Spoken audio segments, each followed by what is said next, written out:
On a fall morning in 2021, a pediatric specialist stood in an examination room at a hospital in Boston, Massachusetts. He stared down at his 2-month-old patient, being careful to avoid eye contact with the baby's parents. He knew how worried they were, and he felt guilty for what he was about to do. The little boy had spent the past 2 days crying nonstop until he was so exhausted from the screaming and whatever trauma was causing him such discomfort that he had finally passed out. But now the specialist knew he had to wake the child up, but in the most painful way possible. A nurse stepped up to the examination table, and the specialist asked her to turn the sleeping boy onto his side and ball him up into a fetal position. Then the specialist rubbed a bit of numbing cream on the baby's back and gave it a minute for the cream to activate. He finally looked up at the baby's parents, assuring them that the procedure would only take a few moments. When the mother nodded, the specialist removed a thin, hollow needle from its sanitary wrapping and attached it to a clean syringe. And then, slowly and carefully, he used that syringe and he pierced the baby's back right into the skin between the little boy's vertebrae. Then immediately the child yelled out in pain and began crying all over again. The specialist knew he had to act quickly, and so as carefully as he could, he began to withdraw yellow fluid from the baby's spine, pulling it back into the syringe. He wished there had been another way to figure out what was wrong with this infant, but he'd run every test in the book and they had all come back normal, so this was the last resort. And so as the infant continued to scream, the specialist just hoped that the lab results from this test would be worth the pain he'd just caused.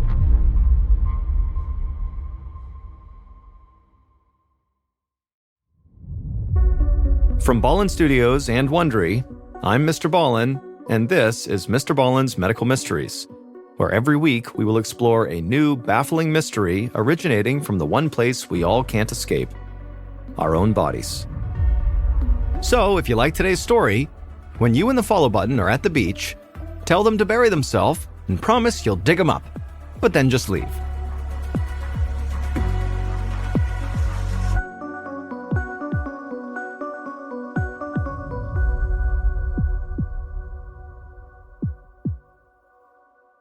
This episode is called The Endless Cry.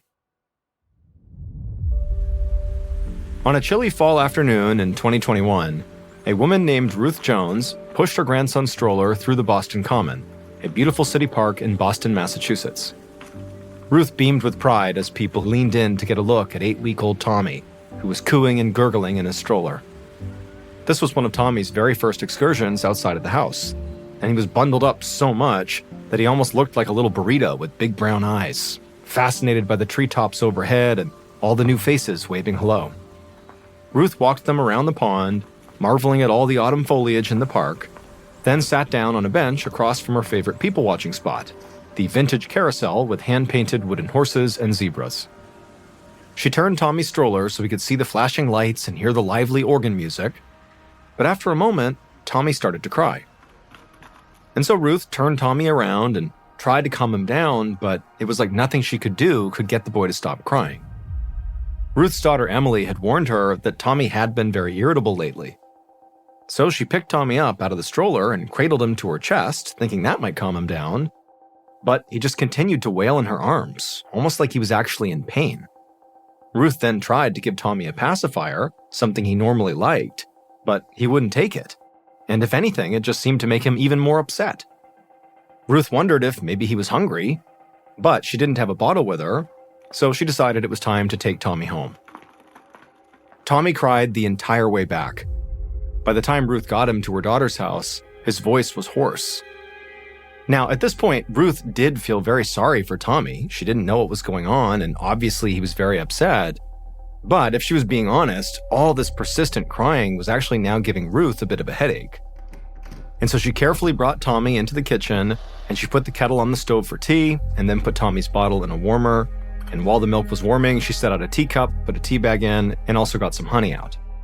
All the while, Tommy just continued to wail and cry on her shoulder.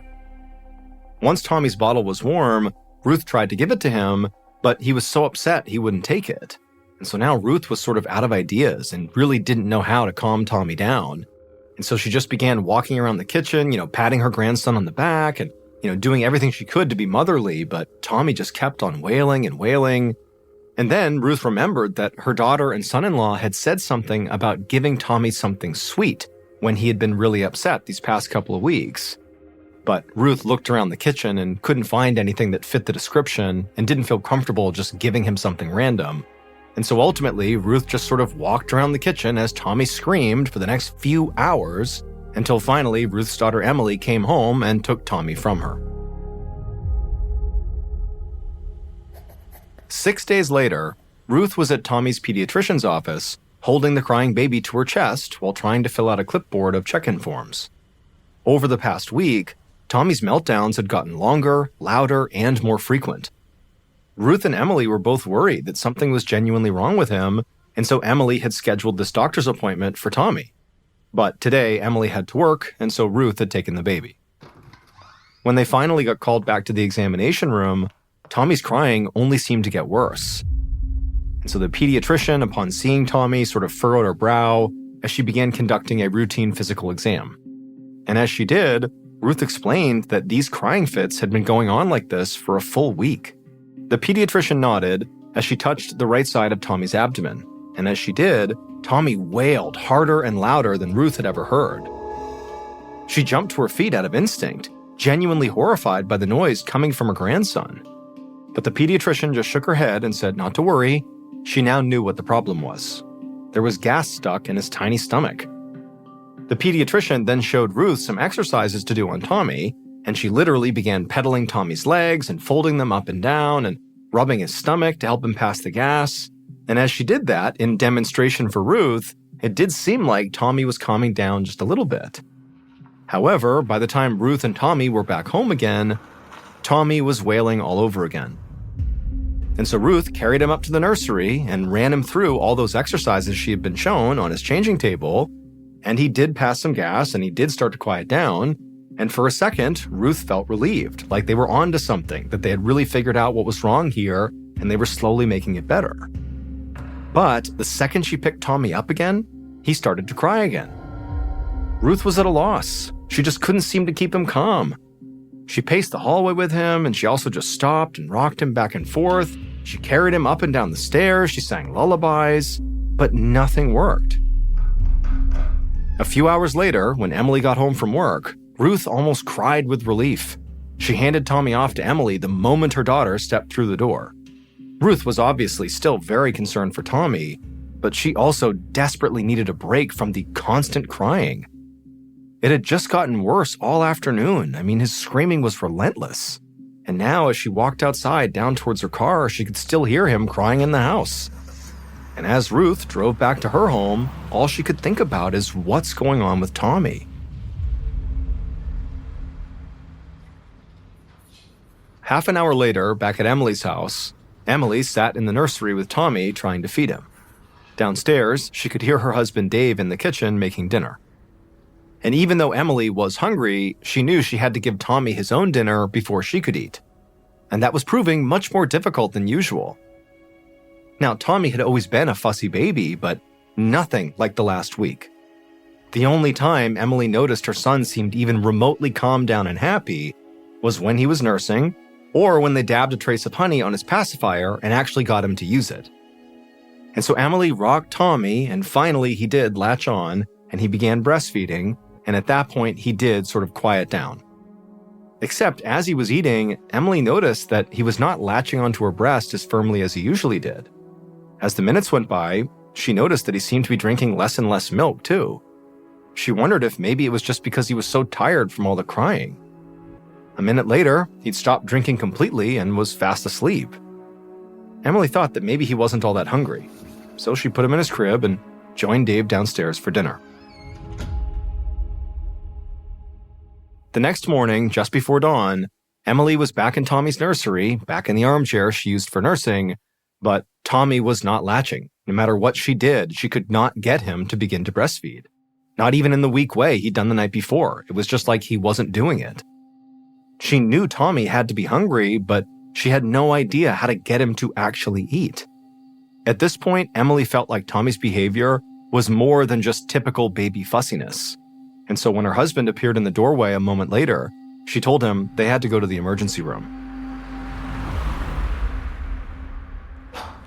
A few hours later, Dr. Ann Brogdon walked down the hallway of her Boston area pediatric hospital. She could hear her new patient screaming from inside the small examination room. And when she walked inside, she saw the patient's parents, Emily and Dave, who told Dr. Brogdon that their son, Tommy, had basically been crying nonstop for days. Dr. Brogdon went straight to work. She knew that Emily and Dave were new parents, and so she really wanted to put them at ease, because Dr. Brogdon assumed this was just, child fussiness. So she gave Tommy a routine physical examination, checking his reflexes and taking his vitals. And as she gently poked and prodded him, she asked Emily about his medical history. And everything Emily said sounded typical and healthy. She told the doctor that she'd had a routine vaginal delivery after an equally normal pregnancy. Tommy had no known allergies, and he wasn't on any medications except for vitamin D supplements. He was also still wetting his diapers regularly, though his last bowel movement had been 2 days earlier. Tommy didn't have all of his immunizations just yet, so he was susceptible to pneumonia, influenza type B, and whooping cough, but Tommy's symptoms seemed more like a gastrointestinal problem than any of those diseases. And unfortunately, Dr. Brogdon's physical examination wasn't giving her any real clues either. And so she told Tommy's parents that she would just have to conduct a little bit more testing. An hour or so later, Dr. Brogdon looked at Tommy's test results on her tablet. Tommy had tested negative for a whole bunch of diseases, RSV, influenza types A and B, and even COVID. So his distress probably was not caused by a viral infection. Tommy's blood levels were also all normal, which ruled out other things like appendicitis, pancreatitis, liver disease, or some kind of obstruction in his digestive system. Dr. Brogdon's physical exam had also already ruled out the possibility of child abuse, and it was unlikely that a breastfeeding infant could have ingested poison. So what was going on here? Dr. Brogdon decided to ramp up her efforts. Something was obviously wrong with Tommy, and it couldn't just be a case of bad gas. So she ordered a urinalysis, an ultrasound of his abdomen, and an X-ray of his chest. She hoped one of those more advanced tests might finally solve the mystery around what was going on with Tommy. When Dr. Brogdon opened the door to Tommy's room an hour later, the sound of his wailing immediately filled the hallway. And inside the room, Emily was pacing back and forth with Tommy in her arms as his screams echoed off the walls. Emily and Dave looked utterly miserable, totally sleep-deprived and confused and nervous, and unfortunately, Dr. Brogdon didn't have anything really positive to say, which only made it that much harder to deliver the news. She still didn't know what was wrong with their son. His chest X-ray came back normal, his ultrasound and urinalysis were also normal, and yet he was still crying. Emily and Dave were heartbroken. They couldn't believe that nobody knew what to do here. But Dr. Brogdon promised them she was doing everything she could to help, and then she told Emily and Dave that she was going to admit Tommy to the hospital.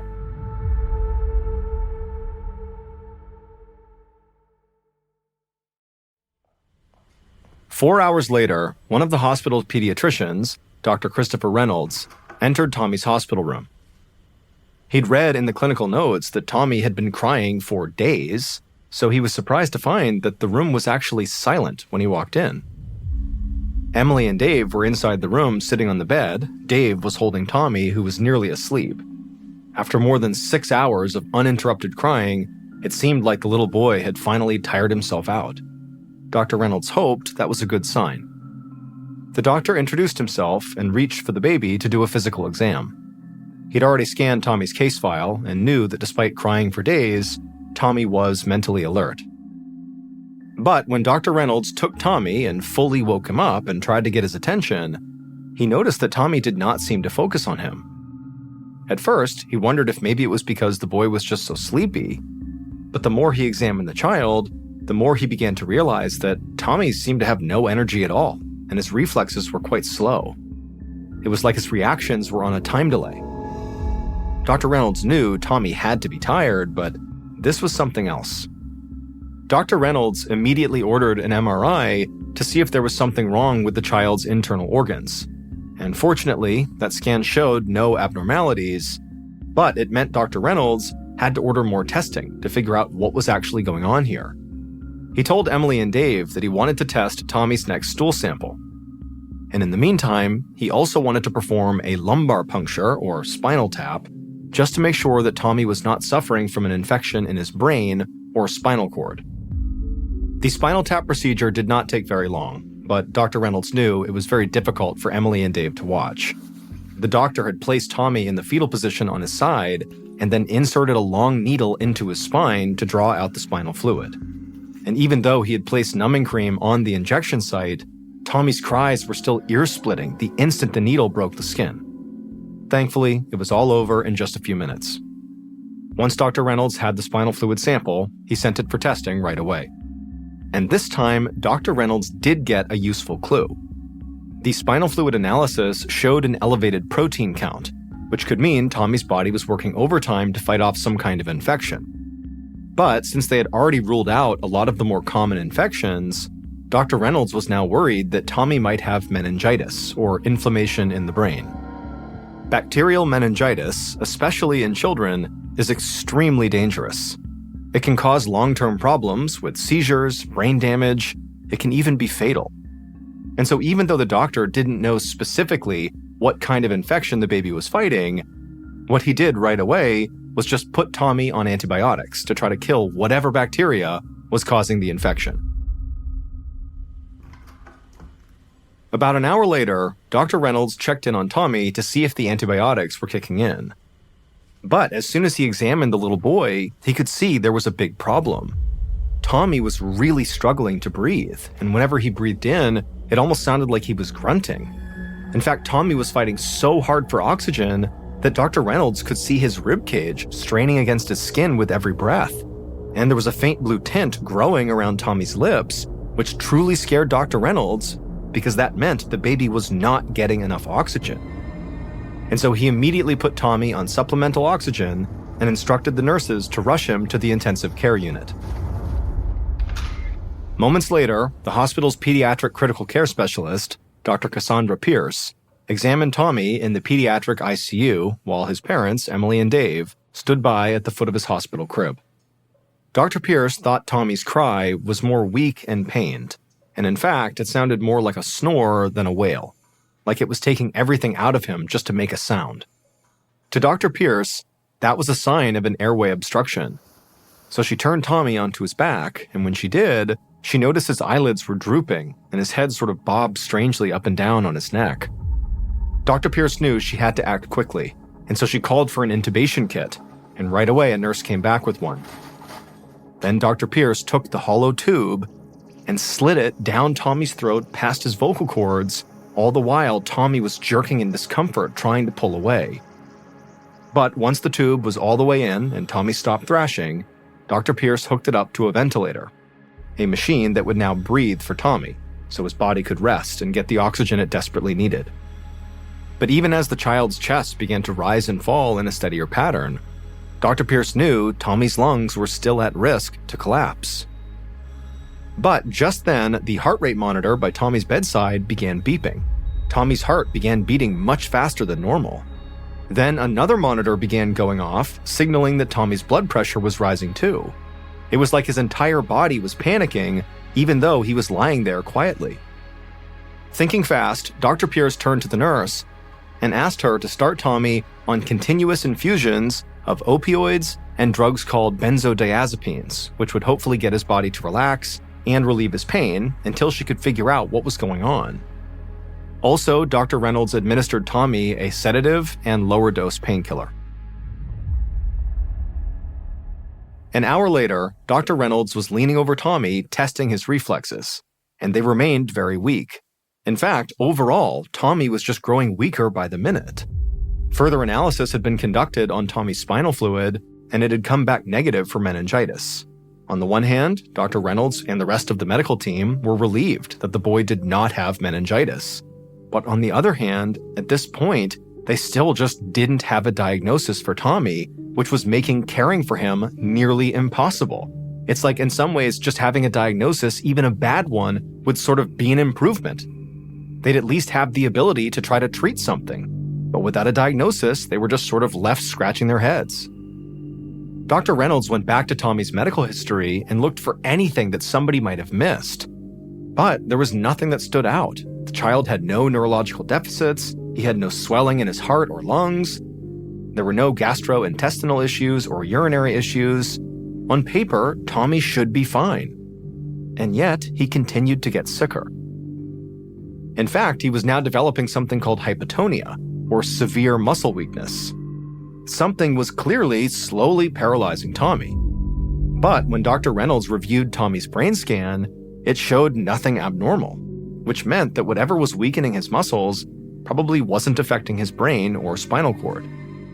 Now, Dr. Reynolds knew he could diagnose Tommy with something called spinal muscular atrophy, a degenerative motor neuron disease that weakens the muscles closest to the center of the body. That would explain Tommy's overall weakness, his drooping eyelids, and his inability to latch when his mother tried to breastfeed him. It was also one of the more common genetic disorders in young kids.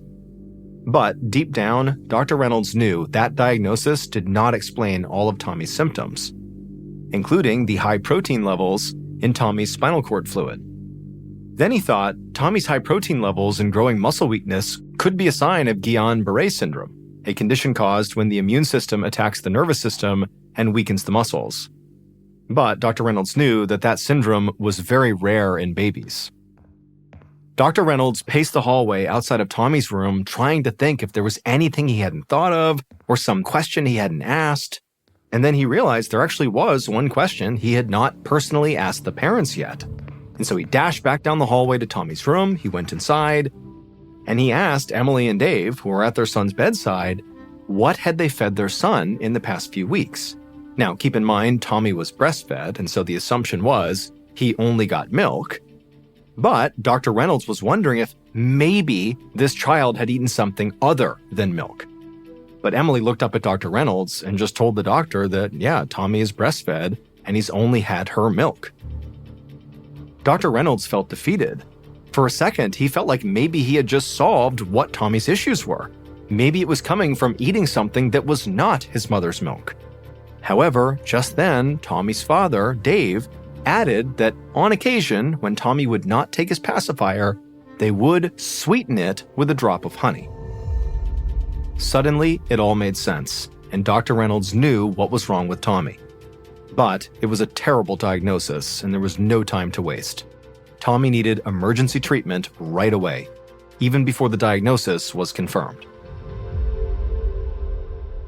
The second Dave had said they fed their baby honey on occasion, Dr. Reynolds realized that Tommy had something called botulism. Botulism is a rare but serious illness caused by a bacterial toxin that attacks the nervous system. As the disease progresses, it causes difficulty breathing, muscle paralysis, and sometimes even death. Adults can typically fight off botulism, but babies, like Tommy, are not capable of overcoming the bacteria that spreads it. About 90% of untreated infant botulism cases are fatal. While botulism is rare, the bacteria that causes it is not. In fact, it's found in many kitchens, often hiding in an unlikely place: honey. Honey is a natural sweetener, but it should never be given to babies under the age of 1 for this reason. Unfortunately, Dave and Emily didn't know this, and when they dipped Tommy's pacifier in honey to sweeten it, they had unknowingly made their baby very sick. Dr. Reynolds sent Tommy's stool sample out for testing, knowing that it would take 6 days for the results to come back. But he was so sure about the botulism diagnosis that he just started Tommy on a special antitoxin treatment right away. Over the next 10 days, Tommy slowly regained movement in his arms and legs, and his botulism diagnosis was confirmed. It would still take another 20 days or so before he was well enough to be discharged from the hospital, and then once he was discharged, he had to spend 8 more days at a rehab facility. However, at the end of it all, he would make a full recovery, and he is doing well today.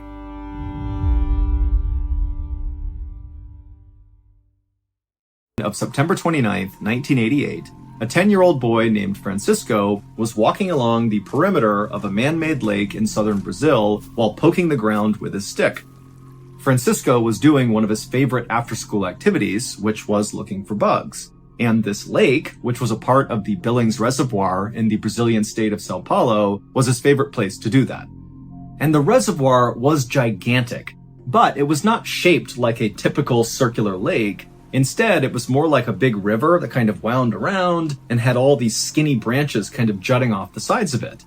And on this particular day, Francisco was walking along one of those skinny offshoots of this lake, where at certain points, if Francisco wanted to, he could literally swim to the other side of the lake in a matter of minutes.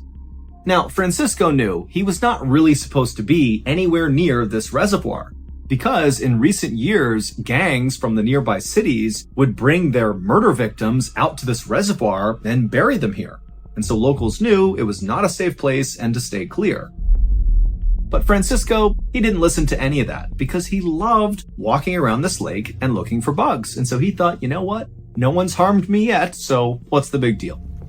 And so, as Francisco casually walked along, poking at the mud, looking for his bugs, he finally saw one. It was a huge water scorpion, almost 2 inches long, and so immediately Francisco, without taking his eyes off the bug, drops his backpack, grabs a clear container that he kept in the side pocket, he opened it up, he bent down, and he scooped up this water scorpion and capped it, and then he brought the container up and looked inside to kind of admire his new pet. And as he was staring at this container, he noticed something odd on the other side of the lake. He basically saw it through the plastic container. And so he lowered the container to get a better look at this strange thing on the other side of the water. And what he saw was this big group of vultures, all kind of standing in a circle right on the water's edge. And immediately, Francisco was way more interested in these vultures than in his bug, because vultures meant there had to be a dead thing nearby, because vultures are scavengers. And so whatever they were circled around was probably a dead animal. But Francisco, he looked around and realized there was no way to get to the other side of the water to see whatever this dead thing was unless he swam. And he knew if he went back home with soaking wet clothes, his mom would know he had snuck to the reservoir and he'd be in lots of trouble. And so, feeling really frustrated, Francisco just picked up a rock and chucked it to the other side, trying to splash the water near the vultures to get them to fly away so he could see the dead thing. But the first rock he threw did not really have an effect. The vultures just kind of turned around and looked at him and then went back to whatever was on the ground. And so Francisco gathered a big pile of like 25 rocks and began throwing them one after the other at these vultures. And finally, Francisco had caused enough chaos on the other side of the water that the vultures got upset and they took to the air and they flew away. And finally, Francisco got a clear view of the dead thing that was in the middle of the circle of vultures. Now, initially, Francisco thought this dead thing was going to be maybe a bird or some other small animal from the area, but when he got a good look at this dead thing from 30 feet away, it didn't look like either of those things. It didn't have fur, it didn't have feathers, it actually looked kind of pale, almost like a pig. But Francisco's thinking to himself, why would a pig be all the way out here? And then it slowly dawned on Francisco that what he was looking at was actually a dead person. Suddenly terrified, Francisco scooped up his things, turned around, and ran to the nearest village where he began screaming for help. Within a few hours, the area along the water where the vultures had been and where this body was swarming with police and also with curious villagers. Normally, when a body was discovered in or near this reservoir, which unfortunately happened quite a bit because of all the recent gang violence, police would often break ranks from the investigation and walk over to the local onlookers and kind of fill them in and tell them, who this person was and what they think happened. But this time it was totally different. The police were totally secretive and it was really obvious. The police immediately roped off the entire area with crime scene tape, and then the police officers stood in a circle, shoulder to shoulder, blocking the view of the villagers so they couldn't see the body. And then when villagers actually walked up to police and said, hey, can you tell us what's going on? The police would say they couldn't talk about it, and then they would tell the villagers to back up and stay away. Locals would stick around for a while, being treated this way the entire time by police, and then finally when the sun started to go down, and it was clear the police were very committed to hiding what was going on, whoever was still there finally just left, figuring when they got home, they could just turn on the news and see what had happened with this dead person. But when they got home and turned on their TV, there was not one news story about this body. And at a minimum, this story should have dominated local news, but it somehow was not being talked about. And then even stranger was the next morning when locals got up, they headed back to the reservoir to see what the police were up to, and when they got there, they found the police were gone, the body was gone, and there was absolutely no trace that anyone or anything had ever been there. It was like it had been totally sanitized. For days, locals in this area continued to check the TV news, they checked the radio, the newspapers for some story, some bit of information about this dead body that was found. But again, there was just absolutely nothing, and it just made no sense. Why wasn't anyone talking about this?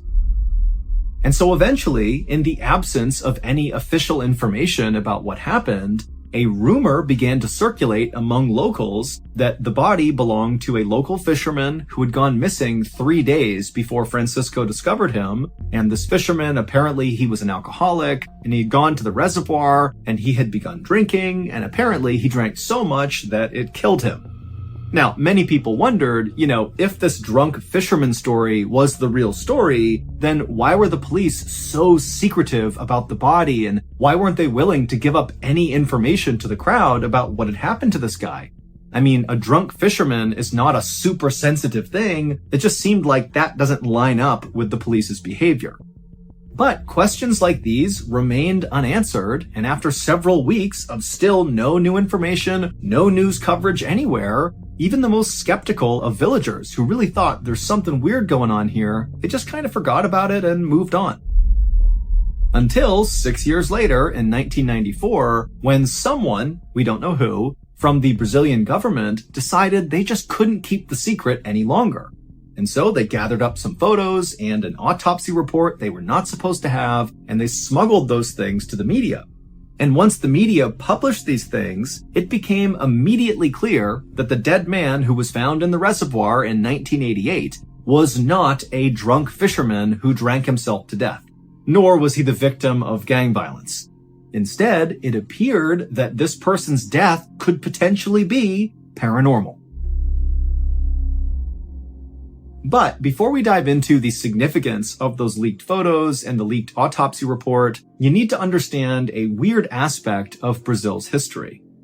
Brazil has an absolutely astounding number of sightings of unidentified flying objects, or UFOs for short.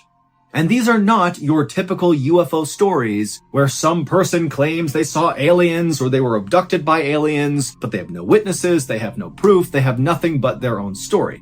No, in Brazil, the bulk of their UFO sightings are reported by their military, because Brazil actually has a government program to monitor UFO sightings because it happens so much in their country. In fact, the Brazilian government was directly involved in one of the most famous UFO sightings of all time. It was called the Night of the UFOs.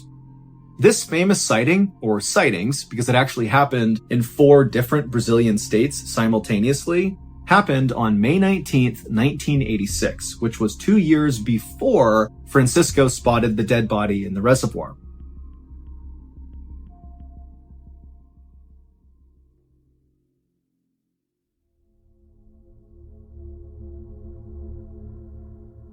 On that 1986 day, at around 8:15 p.m., an air traffic controller at an international airport in Sao Paulo noticed 3 red lights hovering over the airport, and so the controller called it in and asked, what are these things? But nobody knew. And at the exact same time, all across Brazil, dozens and dozens of other people who have no idea what's happening at this international airport began reporting that they too were seeing strange lights in the sky. And many of these reports of these lights were coming from military personnel and government officials. And so this was like a really big deal that all across Brazil, everybody's seeing lights in the sky. And so the government, in response to this, scrambled their fighter jets and sent the jets up to try to intercept one of these sets of lights, just to see who or what they were and potentially shoot them down if they had to. But when these jets got anywhere close to these unidentified flying objects, these lights in the sky, these UFOs would move away instantly. One UFO was observed suddenly disappearing and then reappearing 20 miles away in just 5 seconds, which meant that UFO had to travel at least 5 times the speed of sound to cover that distance in such a short amount of time. For reference, humans are not capable of going that fast. We cannot do that. Eventually, the night of the UFOs ended when all these UFOs, these lights in the sky, just kind of suddenly vanished. And then a couple of days later, the Brazilian government held this big press conference about the event, and they would say, we have no idea what those lights were or where they came from. We have no clue. However, whoever or whatever was controlling these UFOs showed obvious signs of intelligence. Now, as mind-blowing as that would be to hear that potentially intelligent creatures are flying around your airspace, remember, this is Brazil, where UFO sightings were kind of the norm, and so people were definitely shocked by this. This was a terrifying thing, but they just kind of accepted what they were told and assumed, the government will handle this, and people moved on with their lives. That is, until several years later in 1994, when those photos and the autopsy report of the dead person in the reservoir were leaked, and then suddenly the people of Brazil, they're seeing this stuff and they're realizing, wait a minute, the night of the UFOs may not have been an isolated instance. Those UFOs may never have left. Here is what the public learned from the leaked photos and the leaked autopsy report. Back in 1988, when little Francisco spotted the dead body from the other side of the water, he correctly identified that it was a man's body. But Francisco had been wrong when he told authorities that it didn't look like this guy had any visible injuries on him. And the guy was naked, and so Francisco felt pretty confident that he would have seen something if the guy was wounded. But when the police arrived and they saw the body up close, they immediately saw he had several very serious and very strange physical injuries. He had these 4 perfectly circular 1 to 1.5 inch diameter holes drilled into his body. There were 2 right above his chest, basically sitting above his armpit. There was one that was right over his belly button, so his belly button was gone. It was just a hole where it had been. And there was also one in his crotch. And these holes were not crudely done. These were done with surgical precision, almost like whoever had done it was using high-end medical tools to make these cuts. Now, at first glance, the authorities had no idea why these holes were on this guy's body. But when the autopsy was done, they discovered this man was missing the majority of his internal organs, and after doing some investigating, they discovered that all of his organs had literally been vacuumed out of him through these holes on his body. Those holes were basically just ports to pull things out of him. Also, most of the man's blood had been suctioned out of those holes as well. But that wasn't all. The man also had one of his ears removed, one of his eyes was removed, and the lower part of his face was also removed. And again, all of these cuts looked like they had been made with absolute surgical precision.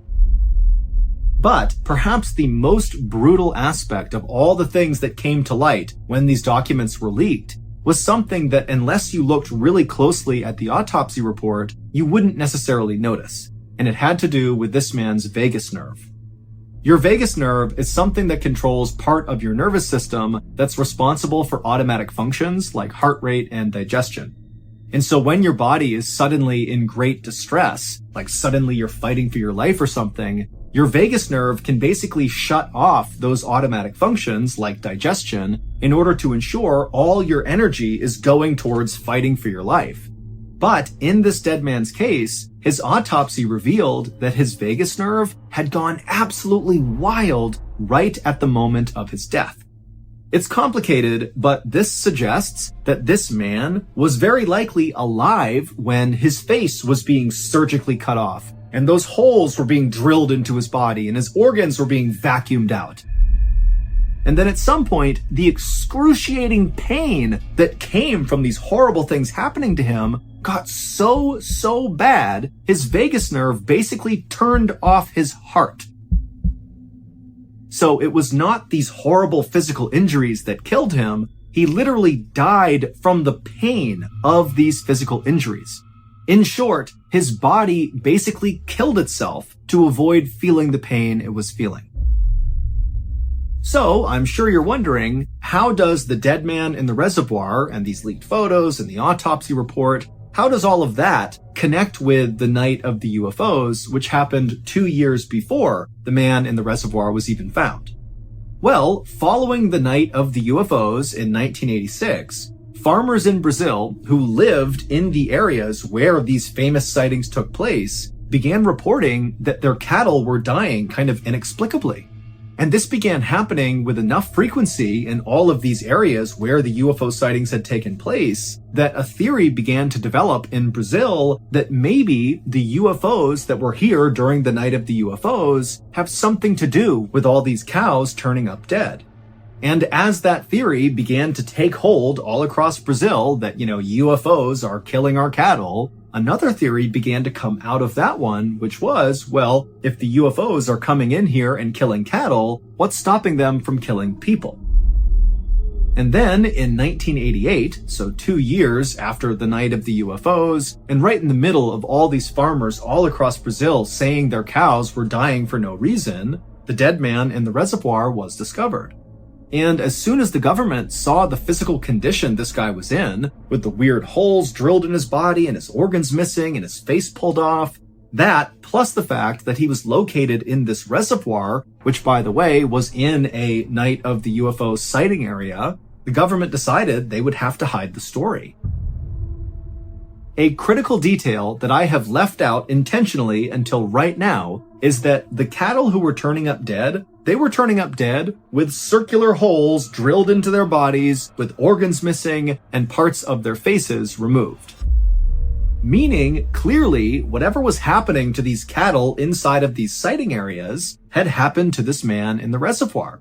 And if that got out to the public, then it would confirm for many people in Brazil that, yep, the UFOs, they're the ones going after the cattle, and now they're going after us too.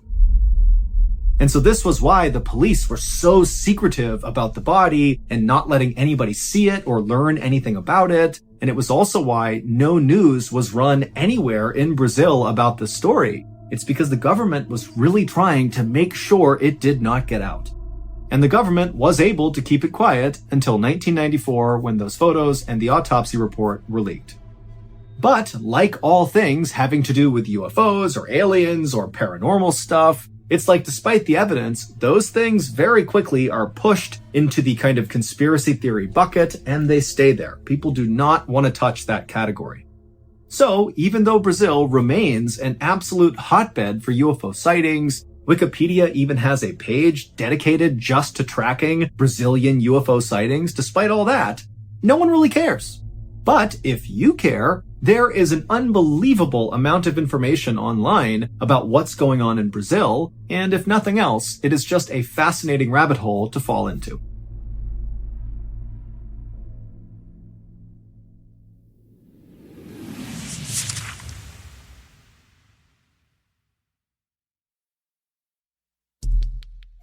The next and final story of today's episode is called Jelly.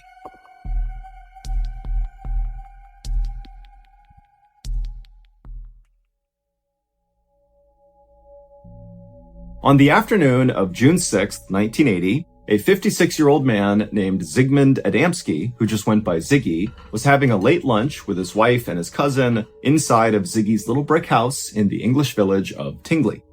That day had been a particularly stressful day for Ziggy and his family because the following day was Ziggy's goddaughter's wedding, and Ziggy was very close with his goddaughter.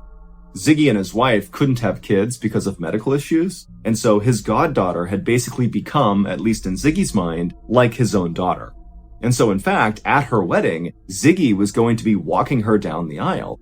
And while Ziggy was really excited about this, he was also very stressed out that he was going to screw it up. And so he had gone over and over, what responsibilities he had as part of the wedding party. And he had this little speech he had to give that he had rehearsed 50 times. He had it written out. I mean, he was ready, but he was very much in his own head about something potentially going wrong that he would be responsible for. And on top of that stress, Ziggy had gotten into a fight that day with his cousin because he felt like the cousin was being kind of disrespectful in some way to his goddaughter. And so Ziggy had stepped up and defended his goddaughter to his cousin. And so there was this undercurrent of tension at the lunch table, not to mention this overarching stress that Ziggy was under about this wedding. And so as Ziggy and his cousin and his wife have this kind of tense meal, Ziggy suddenly realizes that he forgot to get potatoes when he went to the store earlier to buy ingredients for this meal. And for some reason, Ziggy decides, you know what, I'm going to just put my stuff down now, go to the store, and get those potatoes, even though at this point it was too late to make the potatoes for the meal. And so maybe Ziggy just wanted to go out and do anything to get away from his cousin for a minute and away from all this wedding planning they were doing and just kind of go out and clear his head. And so Ziggy put his napkin down on the table, he stood up, he told his cousin and wife that he was going out to get potatoes. They were like, okay. And the cousin actually said, do you want me to come with you? You know, like, is there anything else you need to get while you're out? And Ziggy said, nope, I'm good. He grabbed some cash out of his wallet and he headed out the door. The village of Tingley, where Ziggy and his wife lived, was a very safe place. He and his wife had actually moved there after fleeing from Poland during World War II, where both Ziggy and his wife, whose name was Lottie, had been held prisoner at some point. And so after all this trauma of being held prisoner and having to flee their home country, they had looked for the safest, best place to kind of resettle and stay for good, and Tingley was it, and they loved it. Ziggy had gotten a job in Tingley as a coal miner, and he had been doing that for 27 years. As for Lottie, she didn't work because she had a disease called multiple sclerosis, which meant she was confined to a wheelchair. But Ziggy and Lottie had quickly made lots of friends in town who were very supportive, and so it wasn't long before Ziggy and Lottie had a very happy and stable life in this town. The little shop where Ziggy was going to was only about 3 blocks away from his house, which meant walking to the store, getting potatoes, and coming back would only take a few minutes. And so Lottie and the cousin back home, they expected to see Ziggy really come back within 10-15 minutes. But when he didn't, and after about 30 minutes went by, Lottie actually got really concerned because Ziggy was just not the type of person to do stuff unannounced. He was incredibly methodical, he was very punctual and reliable, and so being late from this little trip to the store was just so uncharacteristic that Lottie told the cousin, hey, you go to the store and see if Ziggy is there. See what's going on here. Ziggy had worked in the coal mine for nearly 30 years, and he had some serious lung issues from breathing in all of the coal. And so Lottie was thinking, maybe he collapsed or something along the way from these breathing issues. But when the cousin got to the shop owner told the cousin that they had seen Ziggy. He had come in about 25 minutes earlier. He had bought a bag of potatoes, seemed totally normal, everything was fine, and he had left, walking back in the direction of his home. And so the cousin thanked the shopkeeper and then left and began jogging back towards Ziggy's house, thinking, maybe he had just not seen him on the way, that maybe Ziggy was sitting down somewhere on this 3-block path. But the cousin got all the way home and didn't see any sign of Ziggy. And so after going back inside of the house, the cousin and Lottie talked about what they should do, and they actually went back out into the neighborhood asking around, asking neighbors and other people if they had seen Ziggy. But after a couple of hours of canvassing the neighborhood and not finding Ziggy or finding any indication of what happened to him, Lottie ended up calling the police. But the police were not inclined to launch a huge investigation for a grown man who's only been missing for a couple of hours in his neighborhood with no sign of foul play or any other sign that anything really bad had happened.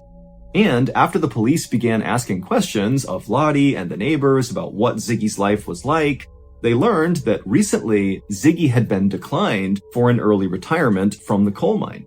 Because of those breathing issues he was having, he had requested to retire now, but they said no. And so Ziggy was really upset about that. He was really stressed about this wedding of his goddaughter the next day. He had been fighting with his cousin. Also, Ziggy was basically taking care of his wife, who's in this wheelchair all the time. And so because of all these stressors in Ziggy's life, the police started to wonder if maybe it was possible that Ziggy had not been going to get potatoes, but in fact was just kind of abandoning his family. And so ultimately, on the day that Ziggy went missing, the police told Lottie and Ziggy's cousin that they should just sit tight, see if he comes back tonight, and if he doesn't, go to the wedding tomorrow because Ziggy is so close with the goddaughter. If he's having some sort of issue right now, he's very likely to come back for something as significant as this wedding. And so Lottie and Ziggy's cousin stayed at the house all night. Ziggy did not come back. They didn't hear from him. And the next day they went to the wedding, but Ziggy didn't show up for that either, even though he's supposed to walk his goddaughter down the aisle. And so after coming back from this wedding, Lottie called the police, she called local hospitals, she talked to all of her neighbors. I mean, she really put out like an all-points bulletin to everybody in the area that something terrible has happened to Ziggy and we need to find him. But despite police beginning to lean into this and her neighbors really going out in force to try to find Ziggy, no one could find him. He had just vanished.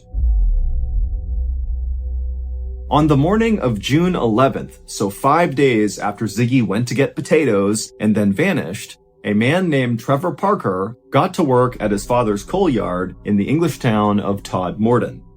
The coal yard was basically just this big open lot that had a chain link fence around it that butted up against some railroad tracks. And inside of this lot were just these huge mounds of coal up against the perimeter of the lot. And then also inside of the coal yard was one small office building. And so on this morning, when Trevor pulled through the gates of this coal yard, first of all, he could see the entire yard the second he went in. And as he looked out, all he noticed was the fact that everything was wet from an early morning storm. And so after just kind of surveying around the lot to make sure none of the coal got blown around from the storm, he made his way to the small office building to do some paperwork. Trevor would work inside of that office building for a while, and then around lunchtime, Trevor decided to just go and get some lunch and kind of have a nice long lunch break. And so he left, he went to the pub, he was there for a couple of hours, and then around 3:45 p.m., he came back to the coal yard, and when he went through the gates, everything looked the same, except there was this dark thing on top of one of the coal piles in the back of the yard. Now, Trevor didn't know if he had seen it when he had first arrived that morning or if it was new, but whatever it was on this pile, it immediately caught Trevor's attention. And so after parking his vehicle, Trevor began walking over to this 12-foot tall coal pile with this thing on it, and when he got about 30 feet away from it, he realized he saw someone's shoe, that this dark figure was a person, and right away Trevor started rolling his eyes, because there was a group of homeless people that lived near the railroad tracks just outside of the coal yard, and it wasn't uncommon for them to get really drunk and then wander their way into the coal yard, where sometimes they would fall asleep. And so Trevor's thinking, okay, clearly one of these drunk homeless people has found their way into the coal yard and they've passed out on top of this pile of coal. And so instead of going over and talking to this person directly, Trevor just turned around, went back inside of the office building, and he called for an ambulance. The ambulance arrived a few minutes later. They did not have their sirens on. They didn't come flying into the yard. This was a routine thing they were doing. They were scooping up a drunk and bringing them back to the hospital. When the medics got out of their ambulance and Trevor directed them over to the proper coal pile, they were just cracking jokes along the way. This was not a big deal. When the two medics got to the bottom of the coal pile, one of them began climbing up the coal to go see this drunk person and get them down. And so Trevor, as this is happening, he walked a little bit closer, and when he did, he realized that the person who had fallen asleep on the coal, they had really nice pants on, like tailored pants. They were certainly not what Trevor expected this person to be wearing. But before Trevor could even really react to the clothes this person had on, the medic who had climbed up had finally reached this person. They reached down and began trying to move the person around. And suddenly, when they had manipulated this person's body enough, the medic's facial expression completely changed. They went from somewhat routine to totally horrified, and they backed off of this person on the coals. They turned around and ran down the coal, practically falling over themselves. And when they got down there, Trevor heard the medic say to his partner, call the police right now. And Trevor said, what's going on? What did you see?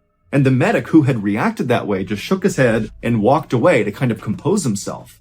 And so Trevor at this point was starting to get spooked himself. Clearly, whatever the medic had just seen had really shaken him up, and so Trevor just kind of stood there while the other medic ran in and called police.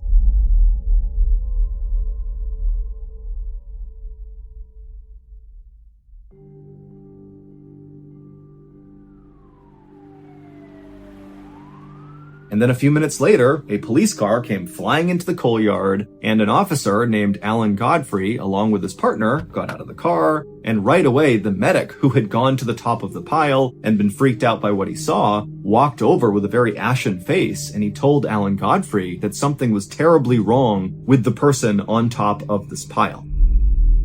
And so Alan, not really sure what to expect, walked over with his partner to this coal pile, and with the medics and Trevor standing back, Alan, on his own, climbed up the coal, and he looked down at this person.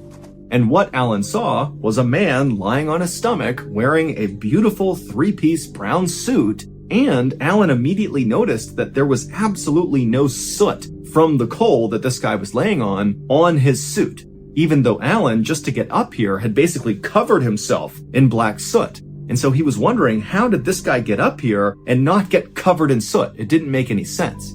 Also, Alan noticed that this guy's hair looked totally bizarre.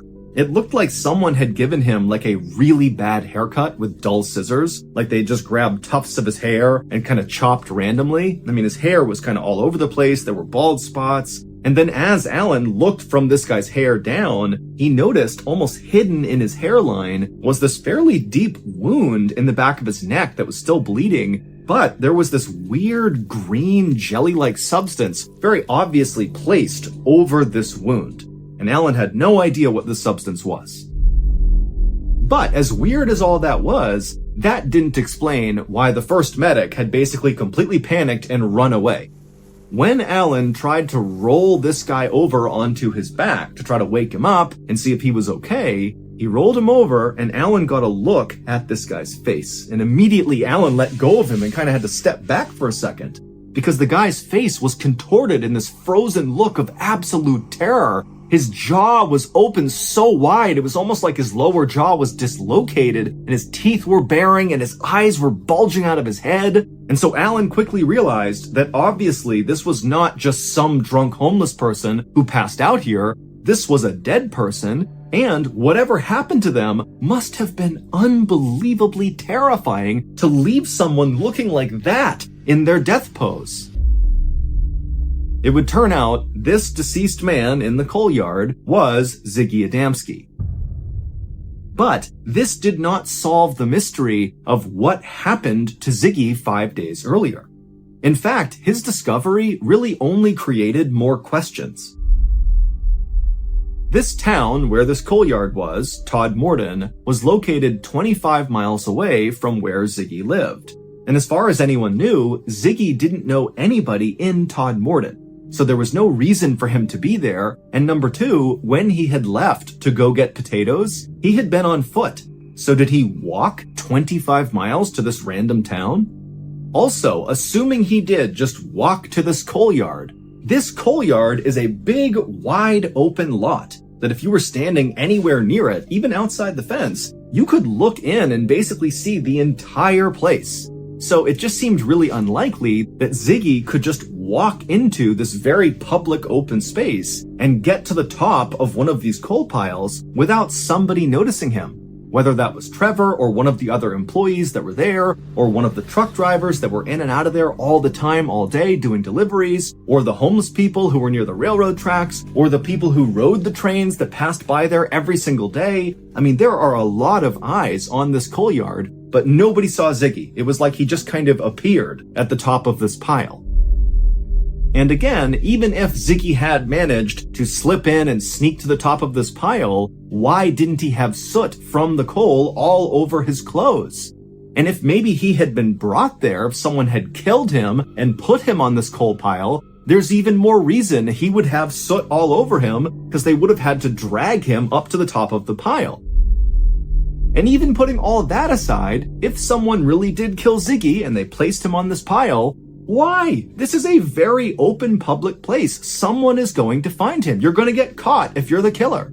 And then, of course, there is the issue of what Ziggy was wearing. That brown three-piece suit he was wearing that had no soot on it, it wasn't his, and it wasn't put on right. The buttons were not lined up. It almost looked like somebody else who didn't know how to put a suit on had tried to dress Ziggy. And then Ziggy also did not have an undershirt on. It was just the jacket over his skin. And then also Ziggy had this totally bizarre haircut that looked like someone who didn't know how to give a haircut had cut his hair with scissors and said, good enough. And then of course you have this wound on the back of Ziggy's neck. Now, the wound itself was determined not to be fatal. It was a fairly deep cut, but it wouldn't have killed him. However, the most significant part of that wound was that green jelly that had been placed across the back of it. During Ziggy's autopsy, they were unable to figure out what this green jelly was, and they ran dozens and dozens of tests on it. And also, during the autopsy, the coroner would determine that Ziggy had actually died the same day he had been found. So he was doing something for 5 days between going missing and being on this coal pile, but nobody knows what it was. And as for his cause of death, the coroner was not entirely sure, but it did seem like he died of a heart attack. The coroner would search all of Ziggy's body for signs of some sort of fight he might have gotten into, some sort of defensive wound on his body, but there was nothing. However, the coroner did find there were very small burns on the back of his neck that were caused by acid, but it was unclear how those got there. When they inspected Ziggy's stomach, they determined that he had been eating and drinking regularly, and so he was not malnourished, he was not dehydrated, he was relatively healthy when he died. He just had this heart attack for unknown reasons, and apparently whatever gave him the heart attack scared him so badly, his face contorted in that horrible way. Ultimately, the coroner just kind of gave up and ruled that Ziggy had died of natural causes, and then the case was closed.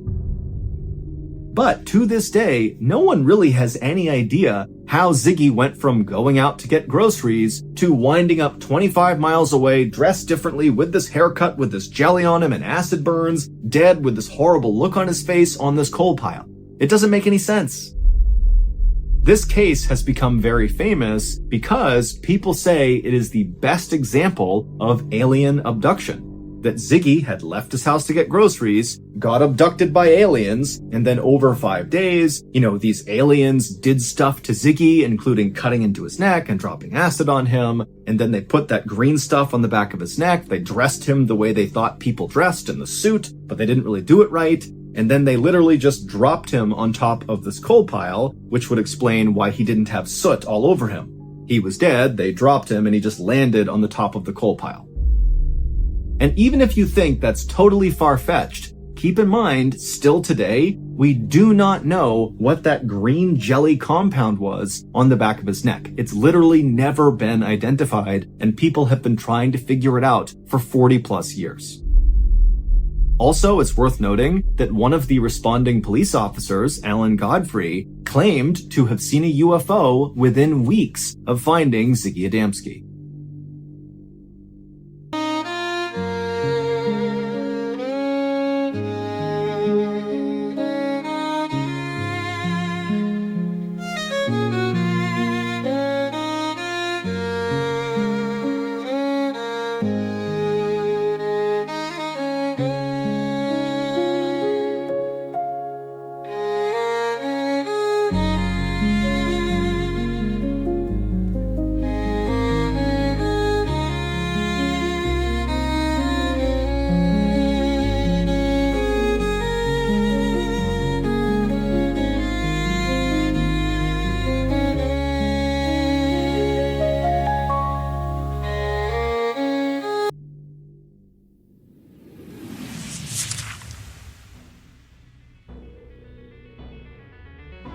Thank you for listening to the MrBallen's podcast. If you enjoyed today's stories and you're looking for more bone-chilling content, be sure to check out all of our studio's podcasts, MrBallen's Medical Mysteries, Bedtime Stories, and Runfool.